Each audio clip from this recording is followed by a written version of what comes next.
Les plus grands leaders, ce ne sont pas ceux qui font les plus grandes choses.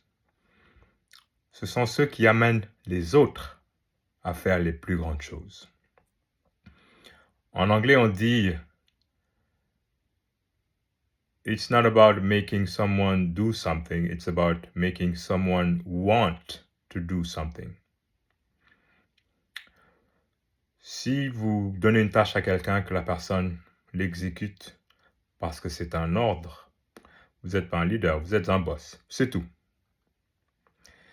Mais si vous construisez une relation avec cette personne-là, au point qu'elle ait envie de se dépasser pour exécuter la même tâche, là, vous êtes un leader. Vous créez les conditions pour que les gens ne fassent pas juste la tâche parce qu'ils vous donneront juste quoi 80, 90%, 100% de leur capacité, si vous êtes chanceux.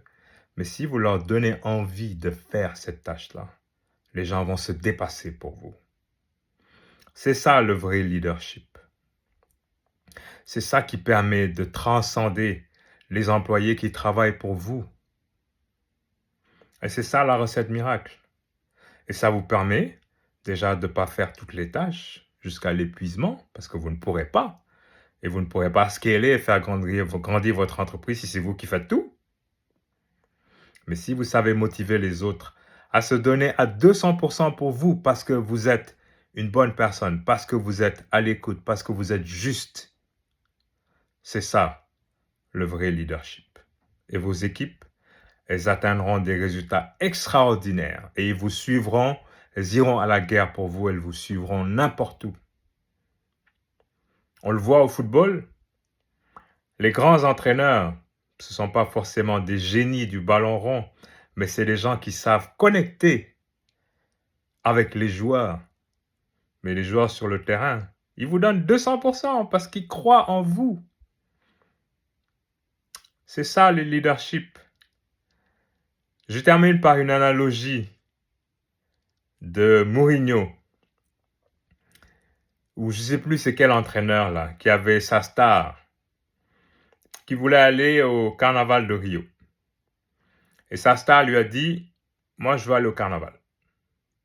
Ben, un entraîneur normal lui aurait dit, non, tu ne peux pas y aller parce qu'on a un match la veille. Mais cet entraîneur-là, il a dit au joueur, qui est Romario, si vous vous rappelez de Romario. Il a dit, tu vas aller au carnaval? Il dit oui. Il dit, si tu me marques 2 buts au match de demain, tu peux aller au carnaval. Vous savez ce que Romario a fait? Romario, ce match-là, il a mis 3 buts à la mi-temps. 3 buts à la mi-temps. Il a dit au coach, ciao, bye, moi je prends mon avion. Et le coach l'a laissé partir.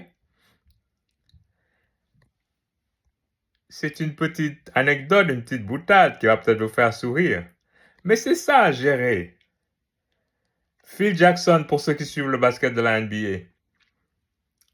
Quand Dennis Rodman lui disait, là, avant les matchs des finales, je vais aller à Vegas, est-ce qu'il disait, non, non, non, tu n'as pas le droit.